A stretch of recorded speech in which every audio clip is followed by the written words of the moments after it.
Hello everyone, कैसे हैं आप सभी। आई होप सभी अच्छे होंगे। तो यहाँ पे हमारी सीरीज चल रही है फिजिक्स की। पीजीटी फिजिक्स का पेपर ही एचटेट का 2025 में जो हुआ था।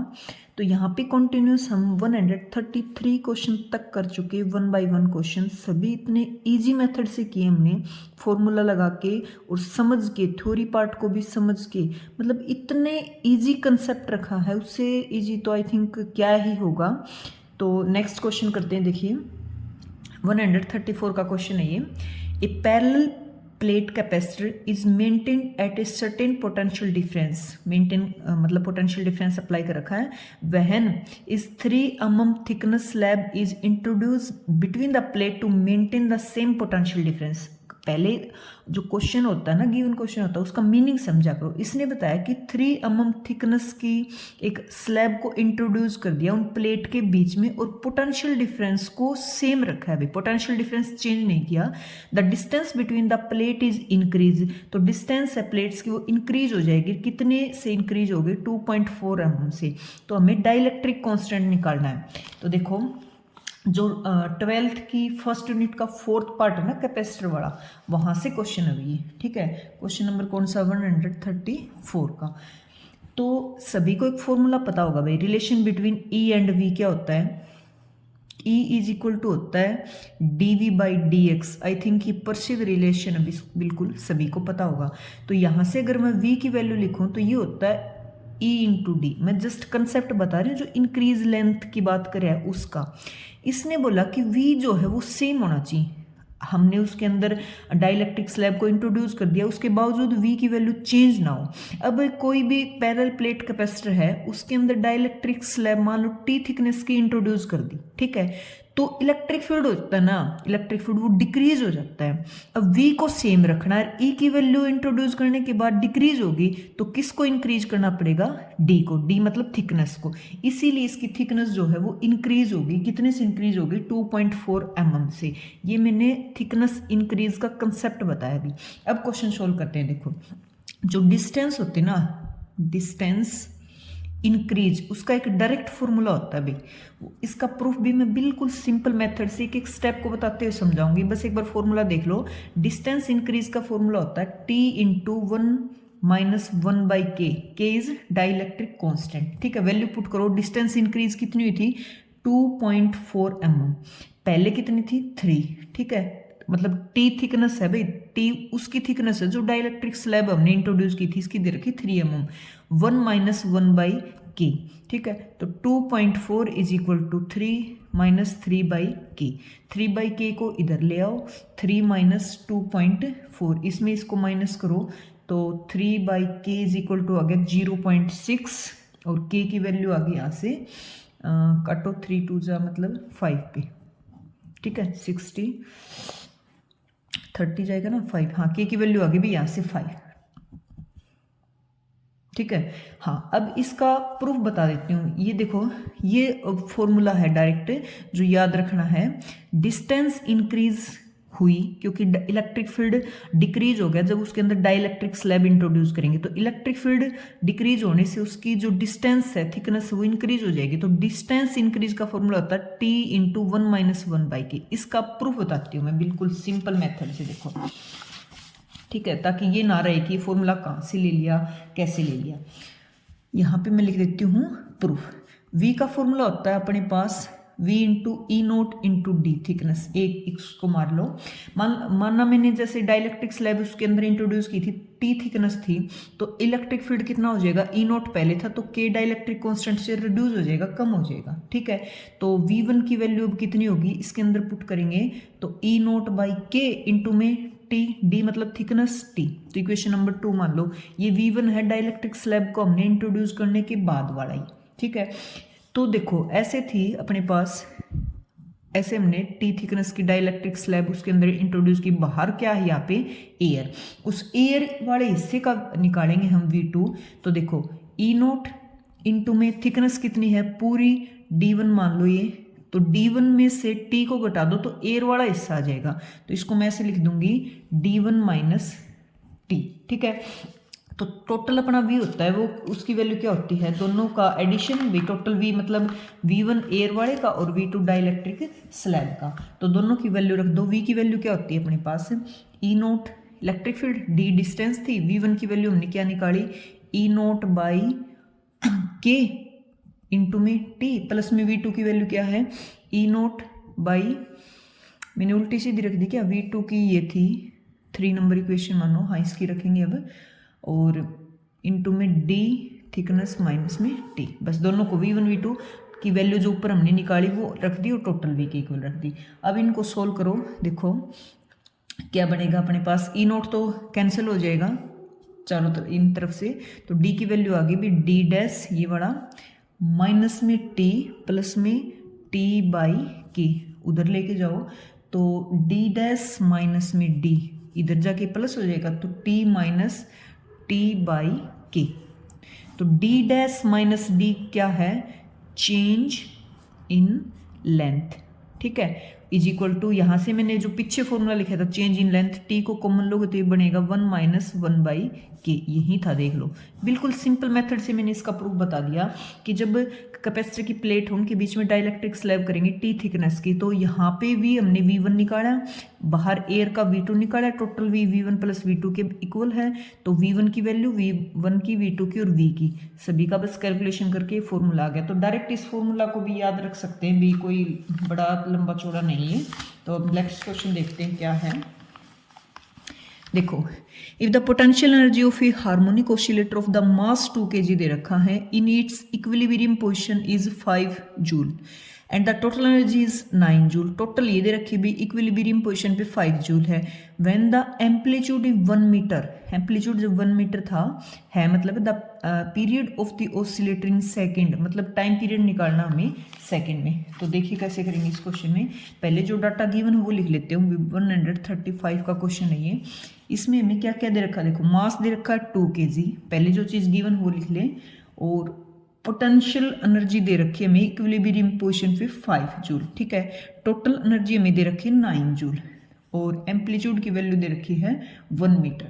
तो देखो पोटेंशियल एनर्जी जो है अपनी इक्विलिब्रियम पोजीशन पे 5 जूल है और टोटल एनर्जी 9 है, तो एक्सट्रीम पॉइंट होते हैं ना, एक्सट्रीम पॉइंट सीधे वाले, वहां पे जो अपनी एनर्जी है वो कितनी होगी, वो जाएगी 9 माइनस 5 मतलब 4 जूल, क्योंकि टोटल एनर्जी में से इक्विलिब्रियम वाली घटा देंगे हमें, तो ये वाली आ गई अपनी कितनी 4 जूल, ठीक है, इंक्रीज इन पोटेंशियल एनर्जी। तो अपने पास पोटेंशियल एनर्जी का डायरेक्ट फॉर्मूला होता है भी, क्या होता है 1/2 के एक्स स्क्वायर होता है। एक्स क्या होता है, अपनी मीन पोजिशन है अपनी, उससे एक्सट्रीम पोजिशन की डिस्टेंस, इसमें इसने क्या दे रखा है एम्पलीट्यूड ए स्क्वायर ले सकते हैं, ठीक है। तो पोटेंशियल एनर्जी अपने पास कितनी गिवन है अभी निकालनी हमने 4, 1/2 के कांस्टेंट दे नहीं रखा, ए की वैल्यू कितनी दे रखी है 1 का स्क्वायर, तो यहाँ से 2 इधर जाएगा, तो मतलब के की वैल्यू कितनी आ गई भी 8 न्यूटन मीटर।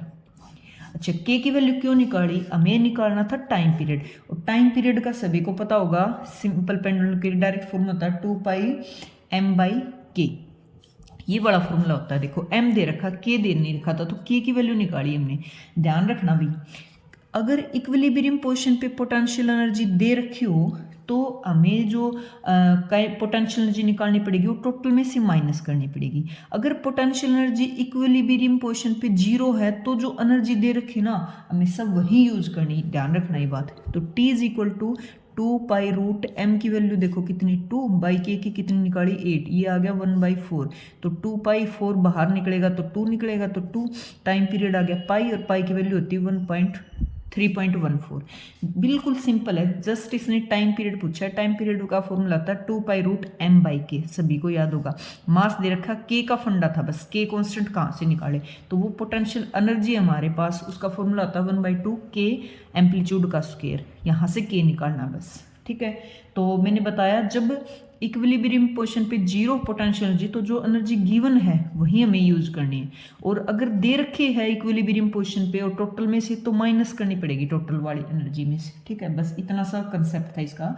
टोटल एनर्जी जो है कांस्टेंट पोटेंशियल एनर्जी से माइनस करेंगे तो एनर्जी ऑफ ऑसिलेशन निकलती है, ठीक है। नेक्स्ट क्वेश्चन है अपना 136, देखो क्या है।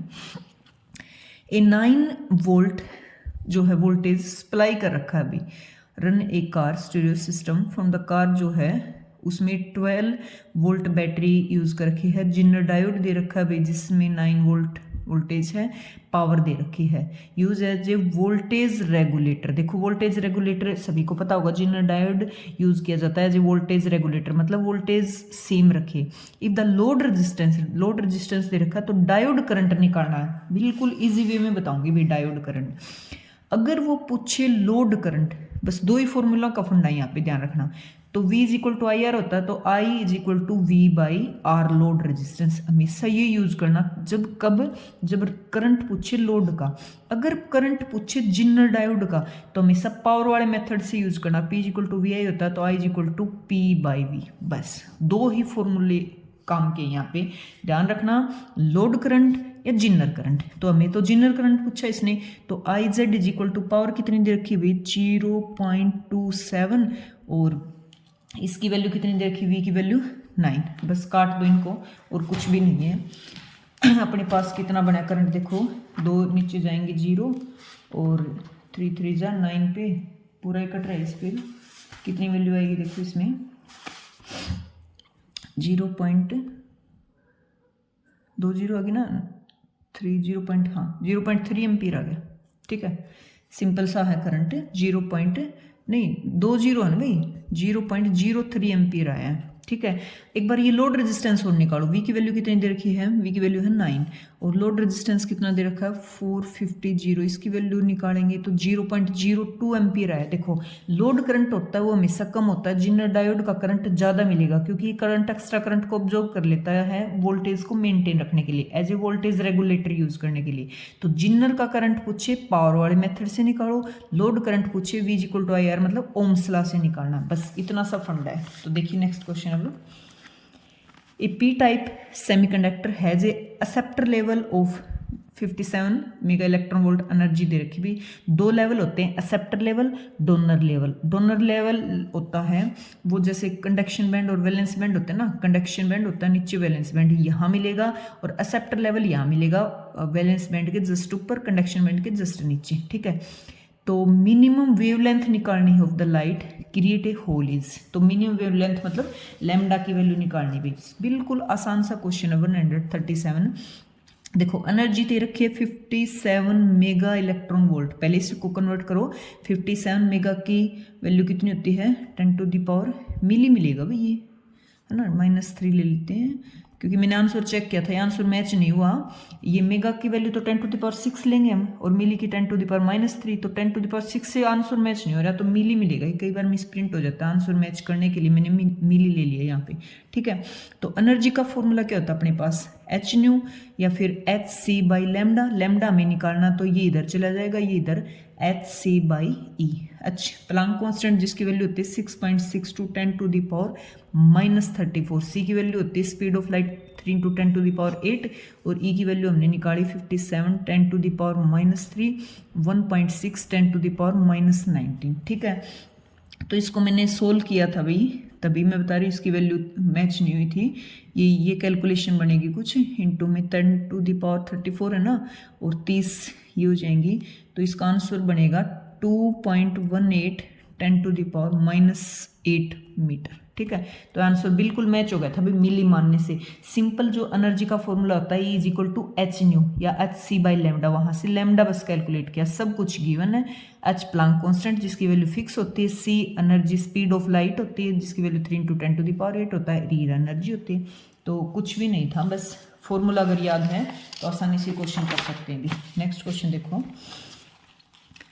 The current amplification factor for a common ammeter, common ammeter अभी बीच में एमीटर है, अरेंजमेंट दे रखी 59 मतलब कांस्टेंट दे रखा, बीटा की वैल्यू, एमीटर करंट दे रखा 5 milliampere, the value of the collector current, collector current निकालना अभी, ये भी बिल्कुल फॉर्मूला बेस्ड क्वेश्चन है अभी 138 का। ठीक है, तो आई एमीटर करंट हमें दे रखा 5 मिली एम्पियर, बीटा की वैल्यू दे रखी 59, तो आई सी की पूछिए, आई सी के लिए फॉर्मूला होता है beta by 1 plus beta current of emitter. तो रखो बीटा की वैल्यू 59 है और ये 59 में 1 ऐड करोगे 60 और इसकी वैल्यू 5।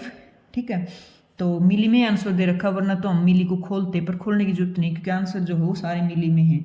तो इनको कट करो तो ये जाएगा 4.92 मिली एम्पियर। बस सिर्फ फॉर्मूला ये वाला यूज़ किया भाई। IC एमीटर करंट होता है beta by 1 plus beta into current of emitter. ठीक है, आज का जो लास्ट क्वेश्चन वो देखो, which is not a observational skill in practical work. Practical work में कौन सी ऑब्जर्वेशन स्किल नहीं है, ये पूछा अभी। ठीक है, तो कुछ मैं बताती हूँ, देखो ऑप्शन पढ़ने से पहले मैं इसका मीनिंग बताती हूँ। Observational skill in practical work, तो प्रैक्टिकल वर्क में सिर्फ क्या देखना होता है, उस चीज़ को ऑब्जर्व करेंगे, उसको नापेंगे और नाप के फिर चीज़ नोट करेंगे। अगर ये मिल गई तो वो practical work, observational skill practical work है, अदरवाइज नहीं है। जिसके अंदर सिर्फ हम सोच विचार करें, जिसके अंदर सिर्फ मतलब एक सोच विचार करके थिंकिंग वाली लगाएं, वो इसके अंदर नहीं होगी, वही हमें ढूंढनी है, क्योंकि नोट का पूछा ना इसने। तो देखो, उपकरणों के बारे में पढ़ने और भौतिकी राशियों को मापने में आ गया ना, तो सही है, क्योंकि मापना लिखना सब आएगा इसमें। ठीक है, to follow the correct sequence while making observation, correct sequence हमें फॉलो करनी पड़ेगी ऑब्जर्वेशन के लिए, सही है। ठीक है, परिणामों की व्याख्या करने, सिद्धांतों का सत्यापन करने और निष्कर्ष निकालने में, ये गलत है भाई। सिर्फ व्याख्या करने और इस चीज़ के सिद्धांतों का सत्यापन करने और जस्ट उसके रिजल्ट तक पहुंचना, ऐसा नहीं होता इसमें। ठीक है, अगला और देखो last, to make a careful observation is in systematic manner, ये भी सही है। 3 ऑप्शन करेक्ट है, एक गलत है। दोबारा से देखो, मैं ये बता रही हूँ, बस नोट कर सकते हैं इस चीज़ को। जो ऑब्जर्वेशनल जो पूछा है ना इसने प्रैक्टिकल वर्क वाले में, उसमें तुम्हें क्या होता है, उसमें देखना चीज़ को, ठीक है, और उसमें नापना और फिर उसको नोट करना, बस ये ध्यान रख लेना। ठीक है, और दूसरे में या फिर हम कंक्लूजन वाले में पूछें, उसमें क्या होता है, सोच विचार या फिर थिंकिंग पे बेस्ड होता है। ठीक है, तो इसमें सिर्फ जिसमें ये वाली बात आई वो 3 ऑप्शन में है, और सोच विचार करना, सिर्फ रिजल्ट तक पहुंचना, तो इसका सी ऑप्शन रहेगा, नोट का पूछा है भाई। आज के लिए इतने क्वेश्चन है भाई, नेक्स्ट वीडियो में करेंगे बाकी जो बच गए। तो थोड़ा सा भी आपको लग रहा है कि कुछ फ़ायदा हुआ है, कुछ कंसेप्ट क्लियर हुए हैं, तो प्लीज़ वीडियो को लाइक ज़रूर कर दें और बने रहें ग्रीन स्टार के साथ। Thank you.